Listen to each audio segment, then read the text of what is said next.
আমার খুবই বিশ্বস্ত একজন বন্ধু আছে, একমাত্র আলো হয়ে দাঁড়ায় আমার পাশে।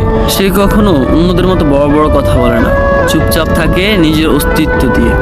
ভালোবাসা বুঝায়, হাজারটা ভুল হলেও সে ছেড়ে যায় না, অভিমান হলেও দূরে সরে যায় না।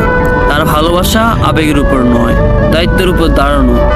বিশ্বাস ভাঙার এই দুনিয়ায় নির্ভরতা, শান্তি আর নিস্তব্ধতা ভালোবাসার প্রতিচ্ছবি, যে প্রমাণ করে বাস্তব নয়।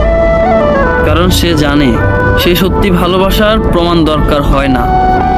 যে আমার কখনো বিশ্বাস ভাঙে না, আমি হাসলে সেও হাসে। হ্যাঁ, সেই থাকে আমার সব সময় পাশে। হ্যাঁ, আমি আমার ছায়ার কথাই বলছি, যার সাথে আমি এত বছর চলছি। আমার বিশ্বস্ত বন্ধু একমাত্র সে, জন্ম থেকে মৃত্যু পর্যন্ত আমার সাথে থাকে যে।